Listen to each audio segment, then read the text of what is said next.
Welcome back to another episode of Rock Boys Football. It is officially game week for Kirby Smart in Georgia. And although this game on the scoreboard against Marshall will probably not be all that close, to the Georgia fans that, live and breathe this program, the Georgia fans that follow this program all off season long, this is a game that I think a lot of Georgia fans are fired up to watch because you get a sense of what this team is going to be in 2025. It kind of goes back to how we talked about this football team during the offseason. Why is the national media sleeping on this Georgia team? I don't think there's a ton of known commodities. There's not a ton of household names on this roster going into 2025. That does not mean that this team isn't talented. Heck, this team could end up being about as talented of a roster as we've seen Kirby Smart and Georgia have. We just don't know because we haven't seen a ton of these young guys play consistent football. Well, now's our opportunity, against Marshall and against Austin P before you're going on the road and playing Tennessee. We get a chance to figure out who are the difference makers for this football team in 2025. And believe me, there are a ton of candidates who we could see step up over the next couple of weeks. Want to get into what I'm looking for the most on both sides of the football, kind of call my shot a little bit with some players that I think maybe become household names over the next couple of weeks before we get into it as number one. If you're a Georgia fan watching this Georgia Marshall preview, like chances are you follow this program pretty dang closely. Chances are you have some names that you think will separate as well. Let it rip in the comment section. Appreciate you guys rocking with it. This football team during fall camp was a freaking blast to talk about. And the amount of support the Georgia fans have been showing the boys, been amazing. Appreciate you guys. If y'all do enjoy the content, consider subscribing to the channel. Without further ado, let's get into it. I want to start with Gunner. What do we want to see from this Georgia offense? And look, I'll give you the simple answer too.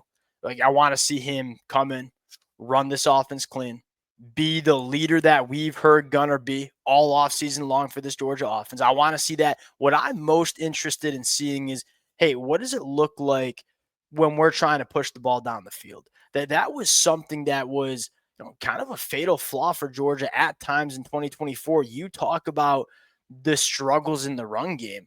Yes, I think there were some other things that had to do with the struggles in the run game, but I think one of them was we didn't really have guys on the outside that scared opposing defenses. Go back to that college football playoff game against Notre Dame and how comfortable Notre Dame was with just playing with the single high safety, saying, hey, we don't think you have pass catchers that can consistently beat us vertically down the field. It gets a heck of a lot harder to run the football against good teams when you don't have that verticality part of your passing attack. Well, you bring in Noah Thomas, you bring in Zachariah Branch, you get Colby Young back on this roster and say, hey, we know Gunner can push this sucker down the field. We actually saw that a couple of times in that college football playoff game against Notre Dame. I believe that Gunner can push it down the field. Do we have pass catchers that can go up and make some plays? That's what I look for first. If Georgia can put on film that this is a different kind of vertical passing attack in 2025, all of a sudden everything else gets a little bit easier. Like running the football gets a little bit easier if you're forcing teams to play with two high safeties. That's what I'm looking for first. Yes, I want to see Gunner run the offense and do the simple stuff well. Everything we've heard from Gunner during fall camp, I want to see what the verticality in the passing attack looks like for this Georgia offense. Because if you can show that, everything else gets a little bit easier. Here's the second part, kind of a nice little segue here. If you can show you can win vertically down the field, well, all of a sudden, some of the underneath stuff, you get a little bit more space to operate. Zachariah Branch usage. Georgia went out and paid for Zachariah Branch, and we don't see Kirby Smart in Georgia normally go out and do that type of thing. To me, that says there is a very clear plan in terms of how we want to use Zachariah Branch. And look, we didn't go pay for Zachariah Branch to not use him in a lot of different ways. How does Coach Bobo think about using Zachariah Branch in his skill sets? This is a guy that I think needs some development as a wide receiver, and maybe he's taken that step during the offseason. I think it's important to realize he ain't no fifth-year senior. He's going into year 3 of his college football career. There is still a very strong chance that Zachariah Branch gets better himself as a pass catcher. But I think being in an offense that can give him more opportunity to have the football in space underneath is going to be massive for Zachariah Branch as a football player. And in turn, going to be massive for this Georgia offense. Zachariah Branch is a football player that can change the game every single time he has the ball in his hands. How does Coach Bobo decide to go about getting Zachariah Branch the ball? Short crossers, screens, maybe some end arounds, ton of different ways. You want to make sure you're manufacturing plenty of touches for Zachariah Branch. Like this Georgia offense, you want to find more explosive plays. Yeah, you can find them working vertically down the field. You can also find them by just getting the football into Zachariah Branch's hands. And again, I think it starts with the verticality. Like if we can show we can win vertical with Noah Thomas and Colby Young, Zachariah Branch's life gets a lot easier underneath. Running back game, right? I guess the rushing attack, the running back rotation is probably the next thing I'm going to be looking at. One of the quiet problem with Georgia in 2024 was the running back depth was kind of a joke. Like there's no reason Georgia should only have two running backs that they trust on their roster, and that's kind of the situation that Georgia was in last year. It was Trevor Etienne, and he got banged up a couple of times, and then it was Nate Frazier, who was electric when he had the ball in his hands, but obviously struggled sometimes with some ball security. I would be stunned if the ball security is still a problem going into year two. Just Kirby Smart probably ain't going to allow that. Nate Frazier is your running back one. How many other running backs do we trust? And how many other running backs do we think can be difference makers for Georgia in the backfield? We've heard great things from Bo Walker. I personally am a monster fan of Chauncey Bowens going into year two. You've heard good things from Dwight Phillips. You're bringing Josh McCray as a big body physical running back that can attack downhill. Kirby Smart said it yesterday in the press conference. We got a lot of different running backs who can do a lot of different things and thrive in different situations. Is that true? Are we actually planning on using a bunch of different running backs, and do we have a bunch of different running backs that can positively impact this football team? Certainly a question that I'm looking at. Marshall, we going to see a lot of running backs on Saturday against Marshall. Who are the ones that show us they're the biggest difference makers?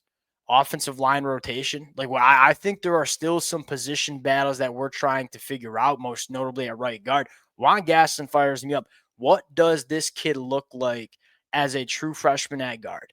And I'm a huge fan of it because I think, look, he eventually is going to play tackle for Georgia. I feel pretty confident with that. Probably couldn't get on the field over Monroe Freely and Ernest Green, which I think is good news for those tackles, kind of locking up those starting tackle jobs going into 2025. What does it look like when we put Juan Gaston in a phone booth and say, hey, go move bodies off the line of scrimmage? I think this dude can, and I know he's a true freshman, but I think he can, and I am fired up to see what it looks like from him in 2025. And look, the general expectation here is I think Georgia should overwhelm Marshall up front, and I kind of want to see that Saturday afternoon. Going to the defensive side of the football, there's really only two question marks I have, and most notably, it's who separates on the defensive line. I think you got one guy that you love right now, and that's Kristen Miller. Outside of that, there's a bunch of names that we love, high profile kids coming out of high school that have either are just young and haven't played a ton, have dealt with some injuries. This to me is the big question mark in terms of, can Georgia go out and win a national championship in 2025? I look at the offense and say, I've heard all I needed to hear. Now I want to see it on the football field, but I heard all I needed to hear from that Georgia offense during fall camp in terms of what Gunner Stockton looked like, in terms of what the pass catchers look like, in terms of the offensive line and the run game that we saw. My bigger question is, do we have enough high-end difference makers on the defensive line? This is going to be a solid unit. Can it be a great unit? Can it be a dominant unit that smothers its opponent? That's what you're looking for here. Now, we know we have Kristen Miller. I'm very excited to see, Jonah Jonah, Gabe Harris, Elijah Griffin. There's a laundry list of names that can really step up, but we do need to have some defensive linemen who separate and become some of the better defensive linemen in this conference. And go look at the Georgia teams that won national championships. That's normally what it looks like. And then here's the other thing is this linebacker rotation and usage. All right, let's play around with, hey, what if the defensive line is not as dominant as we've seen in years past, which certainly could be the case. Well, can you replace some of that production and disruption with these off-ball linebackers, which is by far not even close? It's the best linebacker room in the country. Can we find ways to get these linebackers in positions where they can go and leave a monster fingerprint on the football game? As good as Georgia's linebackers were last year, I think there's a step that can be taken. I'm looking at the impact that a backer like Anthony Hill had for Texas last year. So can we get our linebackers having that kind of impact? Again, you talk about replacing some pass rush production. You talk about replacing some negative play production. Anthony Hill had 17 tackles for loss, 10 and a half sacks. Can we get our linebackers utilized in this offense to have that kind of impact on this football game? That's another question I'm looking for. And you're going to see a bunch of them play. How are we going to use them and who's playing? It is a question that I have too. Again, this team should be a 30-plus point win for Georgia. I'd be stunned if it wasn't. Doesn't really matter. What we're looking for here is learning about this football team. A lot of fun storylines to watch. Those are what I'm going to be looking for. Appreciate you guys rocking with it. If y'all do enjoy the content, consider subscribing to the channel. We'll talk to y'all later. Peace.